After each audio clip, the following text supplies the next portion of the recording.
So I think that with an example it's going to be clear. So okay, so the example is find the maximum or the minimum eigenvalue of a matrix H. Okay? So of course we all know how to do this. We diagonalize the matrix and we will know all the eigenvalues of the matrix, and then we just look and see what's the maximum or the minimum one. Okay? We order the eigenvalues. So we can all do this, but actually the SDP that I'm going to write to you now, so this actually do not diagonalize the whole matrix. Actually it doesn't give you all the eigenvalues, but gives only the maximum. Okay? And this is the one.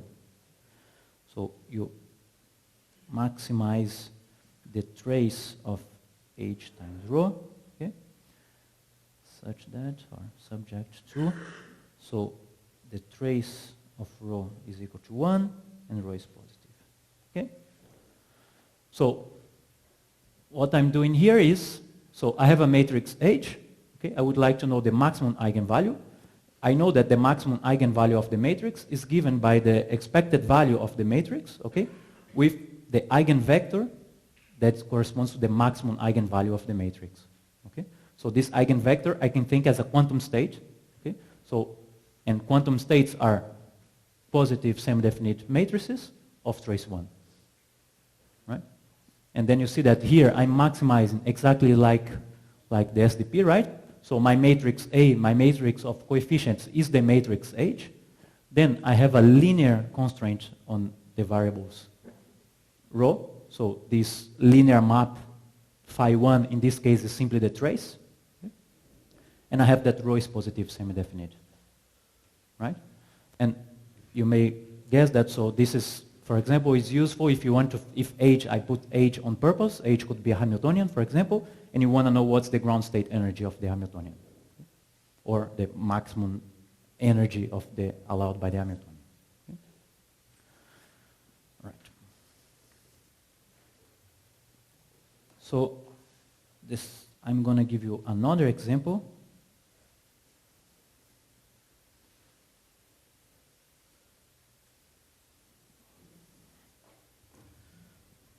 So this is going to be fidelity estimation. Okay?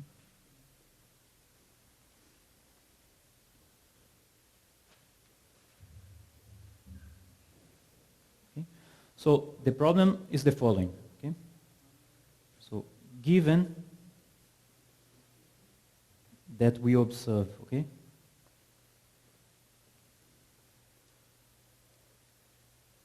Okay, so let me explain first and write later, okay? So the problem is the following. So suppose that you go to the lab, okay? So you have a source that emits some system in a given quantum state that you don't know which state it is. You would like to estimate this quantum state. And you can only make some measurements of some observables, okay? So you have a bunch of observables that you can measure, you make the measurements of the observables, and you obtain the expected value of these observables. And you would, and let's say, suppose that you have a reference state. You kind of guess that you have a given, so your source is sending you some quantum state. So given that you observed these expected values, you would like to know how close to this reference state your actual state is. Okay? So you would like to estimate the fidelity between the actual that is being produced and this reference state that you think your source is producing. Okay? So the problem is, so given that we observe this bunch of expected values here, okay, I can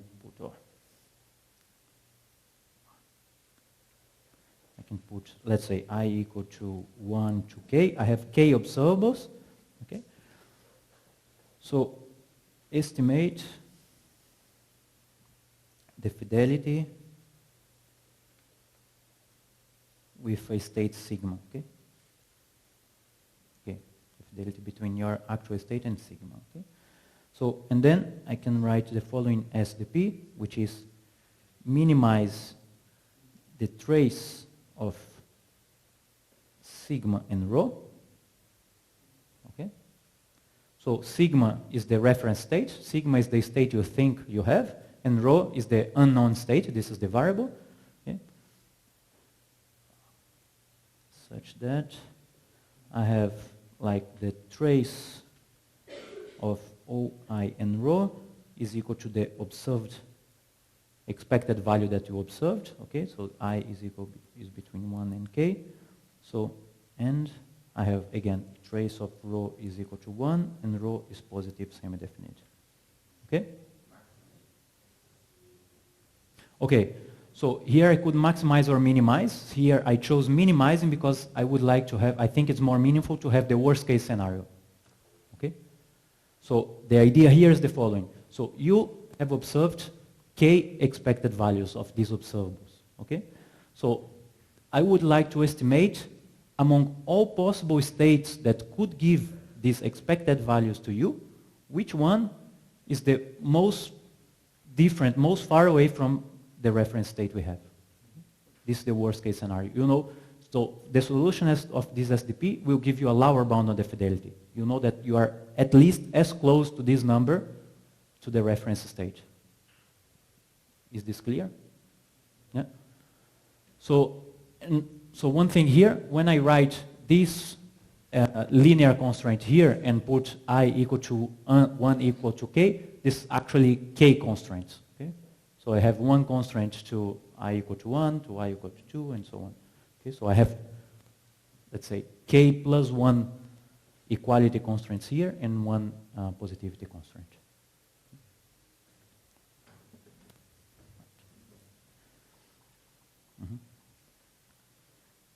Okay, so any questions? Is this clear? Yeah. Nice. So just to link with the lecture Yelena is going to give.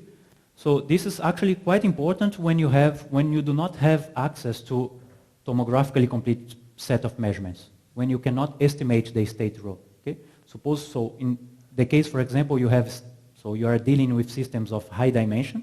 Okay, so doing tomography on systems of high dimension is very expensive, so it takes a long time. So usually what you have is you have some observables to measure, so you make measurements of this observable, and you would like to estimate what's the state you have, given that you have this partial knowledge on your system. Okay, and I think this is a good method to do this.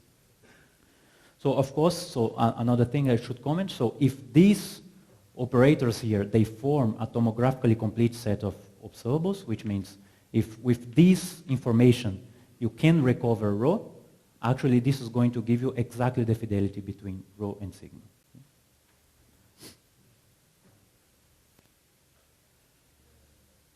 Okay, so I don't know what happened. Yeah. Question? Yeah. Sorry. Sorry, what was sigma? Sigma is the state that you think you have. Let's say, for example, suppose that you have a system, you have a source that you think are producing maximally entangled states, but you don't know. So you would like to know how close to a maximally entangled state you are, given that you observed this set of expected values. So we are trying to find a raw state that is close enough to sigma that reproduces the same statistics. Yes. Right? Yes. Then why are we minimizing? Shouldn't it be maximizing? Yes. Okay. So first of all, okay, what are this? So the set of feasible points, so feasible rows, are the set of matrices which satisfy the constraints. So there are many matrices rho that satisfy these constraints here. Okay? Yeah. So here we are looking for the minimum fidelity between a matrix that satisfies the constraints with a reference state. Okay, so among all possible states which satisfy the constraints, which could give to you these expected values, which one gives the minimum fidelity with this reference state? So if you know this number, you know that the actual state that you have, that you are producing, has at least this fidelity. It could be higher, but it has at least this fidelity. So I could also maximize. Okay? So then you would find that the state you have has at most this fidelity. Okay? So for example, if you maximize and do not find 1, it's because your state for sure is not sigma. Okay? So Is it clear? Yeah, thank you. Danny?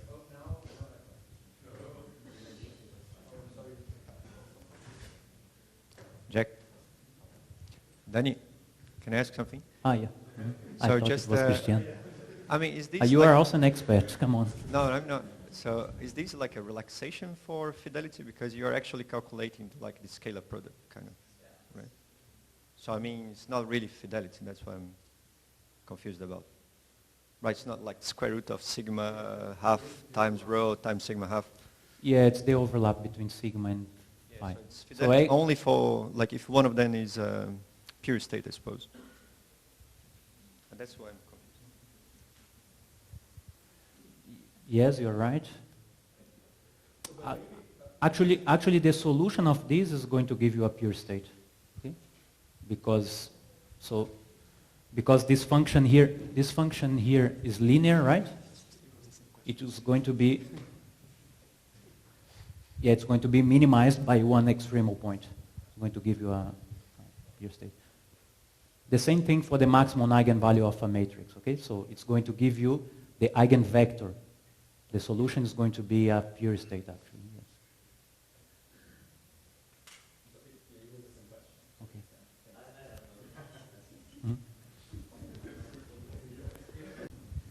Okay.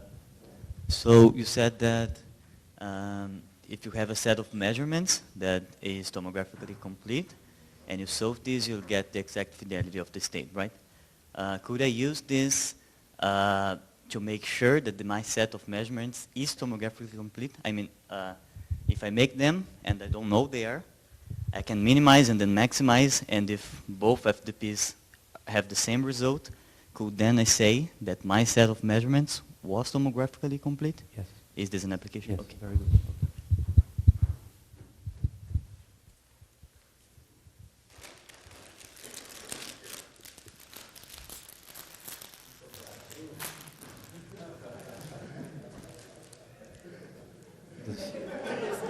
This was a very good question, yes.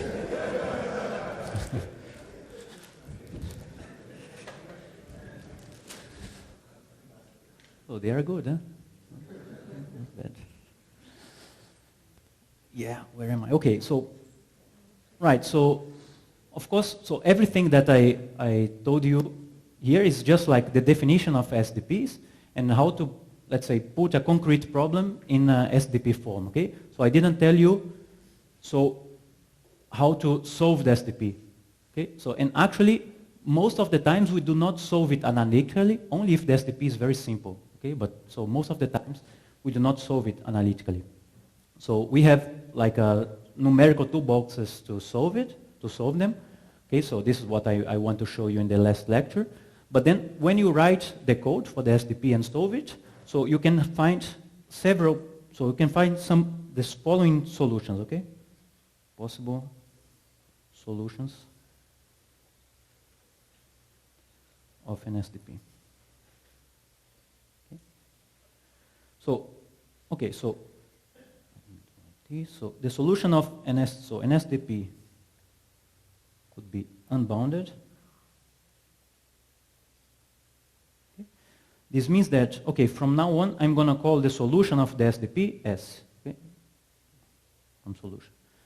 So the solution S of the SDP could be, so let me write like this. I don't know if this is correct to write like this, but I'm going to write like this. So it could be unbounded, okay?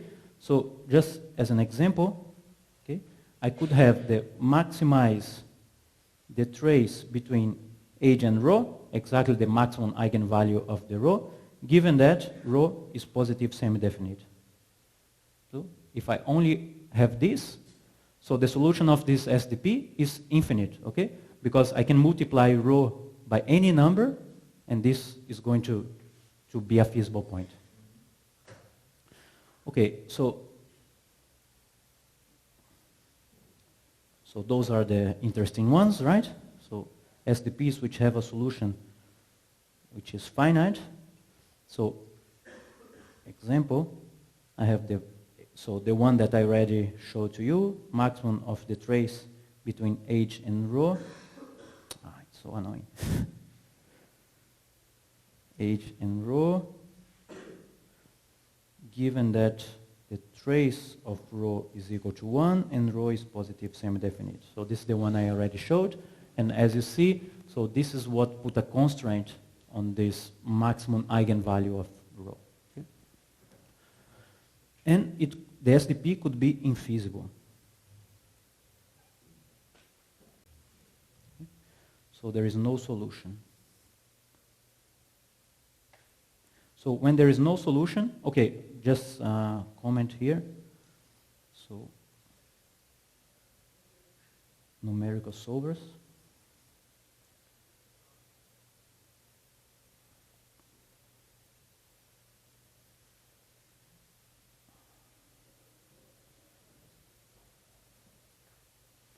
Okay, so this is an infinite. Okay, okay, so an SDP can be infeasible, okay, but sometimes you write the code and the code gives to you infinite, okay, but so, and it's infeasible, so let me give you an example, okay, so it's again the maximum of the trace of H rho, same thing. Suppose now that I put trace of rho is equal to -1 and rho is positive, okay, and this is infeasible because this is impossible. I cannot have a matrix which is positive semi-definite and have trace equal to -1. Okay, so the constraints are not satisfied. So this is okay. So this is good to have in mind because when you write in the code, so you see that sometimes it gives you infeasible. Then you have to look for the constraints. So there is a problem between the constraints. All right. And one thing that is very important is the following. And I'm going to put in red here, which is that any feasible point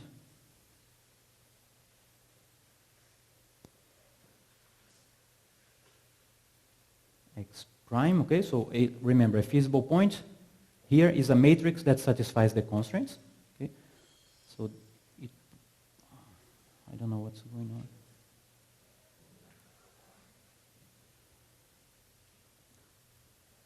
Provides a, in this case that I wrote, a lower bound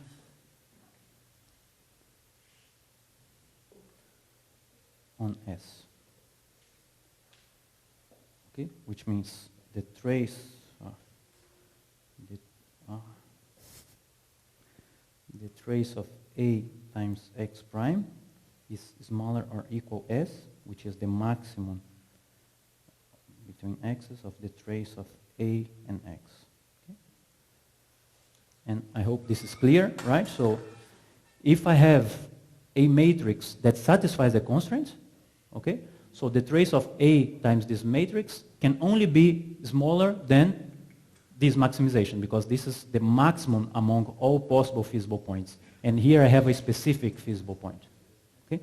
And this is very important because it's in many instances, it's very easy to find a feasible point.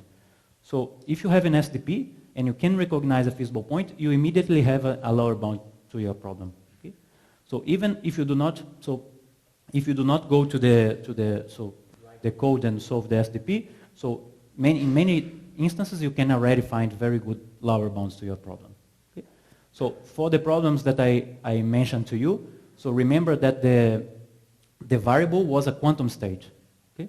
So you want to find what's the maximum eigenvalue of the matrix H. So if you give me any vector and you calculate the expected value of H, this is going to be a lower to the maximum eigenvalue. Okay? So and the same thing for the fidelity. Okay? So if you give me a state that provides to you the expected values that you observed, okay? So the trace between this state and state, it's a lower bound okay, if you minimize as an upper bound, and if you maximize, you have a lower bound. Okay?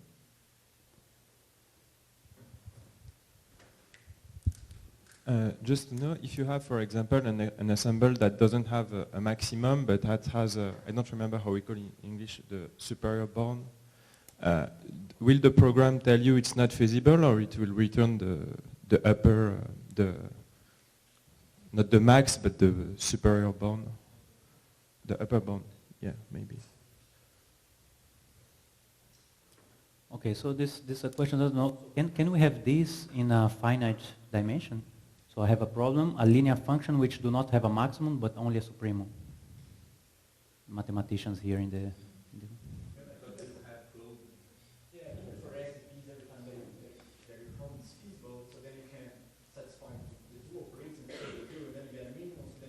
Yes, this I know, but this, yes, okay. No, but, okay, so next I'm going to show you how to find upper bounds as well, okay? And the way the SDPs are solved are by first obtaining a lower bound, then an upper bound, and then you start improving both until they converge to the same point, and then you get your point. But it could be that the problem has still a supremum, and you find a very good upper bound and lower bound to this.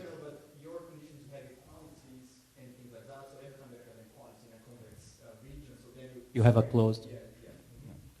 So there is no. So his answer. So what he's saying is that you won't find this type of problems.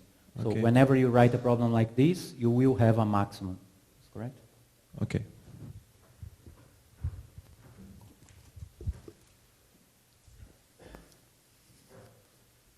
So how long do I have? Okay, nice. Yeah. Okay. So. Right, so just to recap, so I showed to you the form of an SDP, which is simply the maximization of a linear function, okay, given linear constraints, inequality constraints, linear inequality constraints, and positivity constraints, okay? And then, so it's very easy to see that, so if you put a problem in this form, and you have a feasible point for this problem, this gives to you a lower bound, which is something that is very useful, okay? So next I'm going to show you how to find upper bounds, which is something that's called the dual SDP. So it turns out that every SDP has a dual form, okay, which is called the dual SDP. And then I'm going to write, from now on, I'm going to call the SDP that I wrote first as the primal SDP. Okay, so I have a primal SDP, and from this primal SDP I can construct a dual SDP. And the solution of this dual SDP will give you actually an upper bound to the problem. Okay? So this is a way of finding lower bounds and upper bounds to the problem. Okay? So, all right, so how do I get the dual SDP? Okay, let me, I don't know if I write there. Okay. I'm going to write here the primal SDP.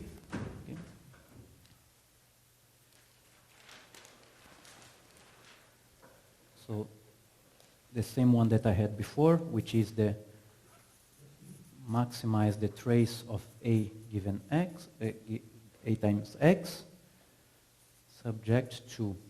Then remember, I had phi 1 of X equal to B1, phi 2 of X smaller or equal B2, and I have that X is positive, semi-definite. Okay? Right, so this is the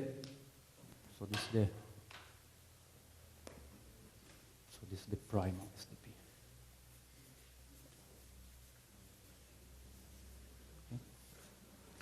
Okay, the idea of so to write down the dual, what I'm going to do is the following. So for each constraint of the primal SDP, I'm going to associate a dual, what's called a dual variable, okay? So here, to this constraint here, phi 1 of X is equal to B1, I'm going to associate the dual variable Y1. To this one, I'm going to associate the dual variable Y2, and to this one, I'm going to associate the variable Y3. Okay? And, okay, what I'm going to do now is to, I don't know if you remember in your, I don't know, mathematical methods for physics, or I don't know. So what I'm going, okay, let me first do this. So dual SDP.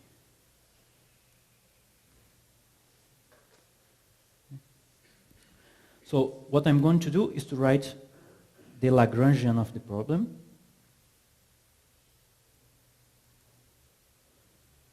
Lagrangian, okay, which is going to be given by, so this is going to be a function of X, okay, that, let me first write it and then I explain what it means.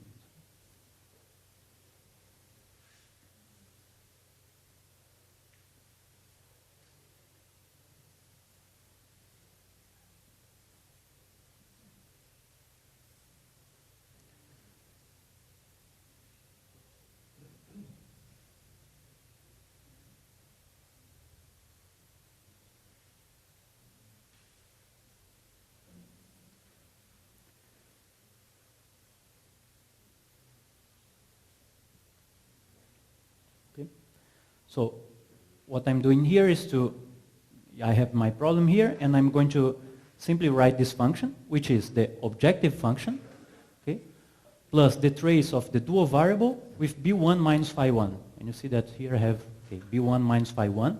Okay. Actually, here, so for the feasible points, so I'm doing nothing, right? So this is going to be equal to 0, okay? Because b1 minus phi 1 of x is equal to 0. Right? Now I have, here I put the trace of y2, and then I have b2 minus phi 2 of x, okay? And b2 minus phi 2 of x is a positive semi-definite operator. Okay? So this thing here is positive semi-definite, okay? And then I have the trace of y3 times x, and you know that x is positive semi-definite as well from the last constraint there, okay? Which means that if I choose, and this is what I'm going to do, okay? If y2 is positive semi-definite and y3 is positive semi-definite, okay? Then I have that the Lagrangian is always bigger than the trace of a given x, okay? Here I should say for all feasible x. Right? So we construct Lagrangian to be like this, okay? So remember that I want to find an upper bound to the problem. And then what I do, I have the objective function plus something that is either 0 or positive. I have something that is, for every feasible point, I have something that is bigger than the objective function. Right. And now, I don't know if I have space. Okay, so I can rewrite L as, so now what I'm going to do is to, okay, let me put like this. I'm going to isolate the variable, okay, so this is going to be the trace of x times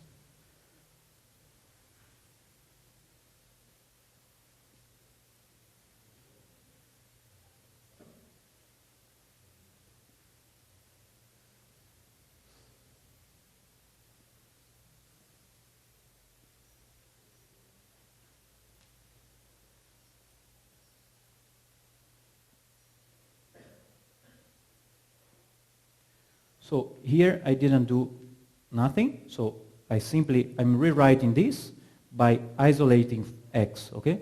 So I put all the terms that contain x in the same trace, and then the other two terms that are left behind.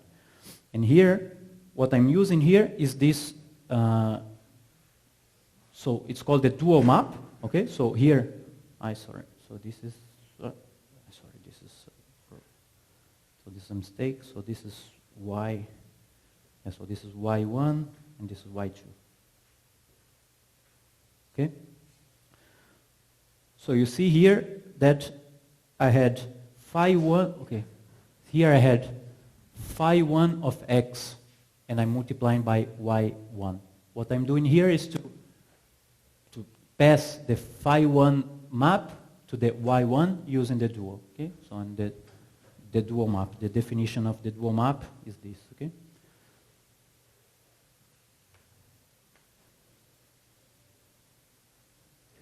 So the idea of the dual map is that the trace of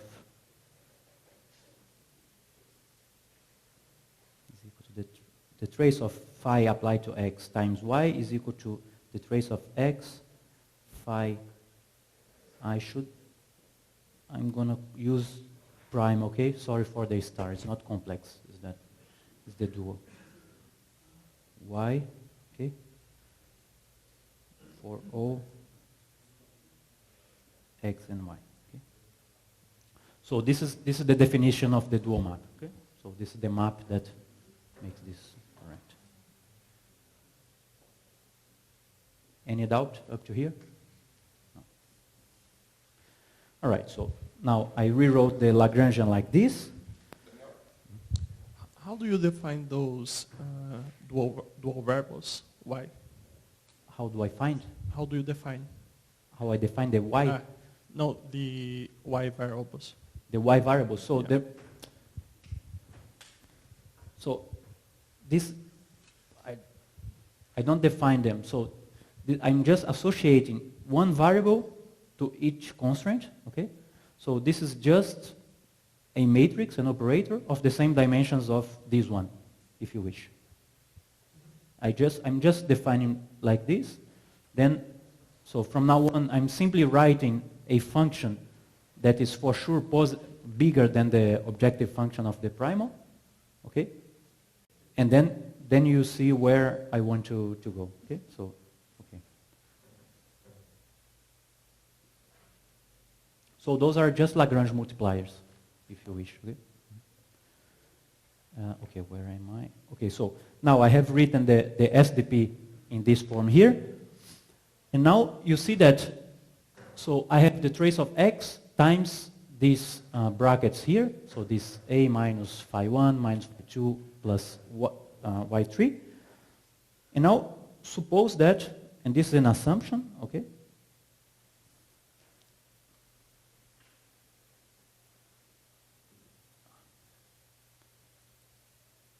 Suppose that I take y3 equal to phi 1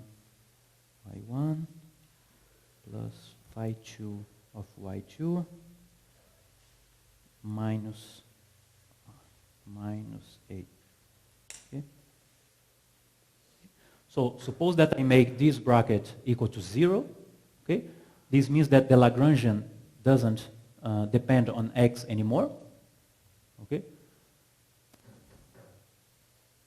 So this I'm putting a restriction on y3, okay, on this variable y3. So if I make this restriction, and remember that before I had chosen y3 positive, okay? So if I do this, so the Lagrangian becomes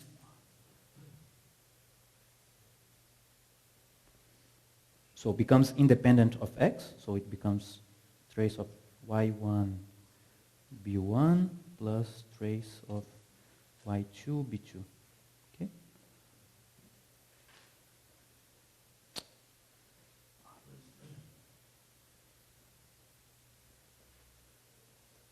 Right? So the Lagrangian becomes this. And now what I would like to do is to, so again, so the Lagrangian always gave to me an upper bound to the objective function of the primal, right? Now I'm even restricting the Lagrangian even more, okay? I'm only considering variables y3 which satisfy this constraint. Thanks. Thank you. Right, so I built the Lagrangian to upper bound the objective function, and now I'm even considering a more restrictive Lagrangian, which is the Lagrangian for which y3 satisfies this constraint here. It can only give me worse upper bounds, okay? So, but then the Lagrangian becomes very simple because it becomes independent of x. And now what I'm going to do is to minimize the Lagrangian, okay? Minimize the Lagrangian, which is the trace of y1 b1 plus the trace of y2 b2, okay? Such that I have this constraint here, okay.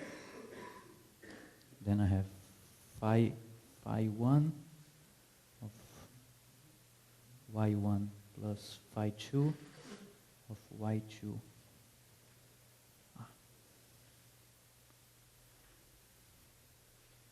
is bigger or equal a. And I have, remember that before I had chosen y2 positive. Right? And as you see, this has the form of, I'm minimizing a linear function of these variables y1 and y2, okay, given this inequality constraint and this positivity constraint. It's exactly an SDP. Okay? And this is what's called, so this thing here is called the dual SDP.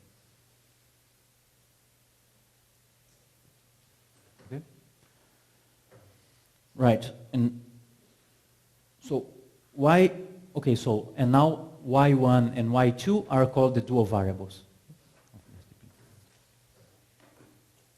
So, and why is this interesting? Is because, so now, as I'm going to show you, so the solution of this dual SDP gives an upper bound to the solution of the primal SDP.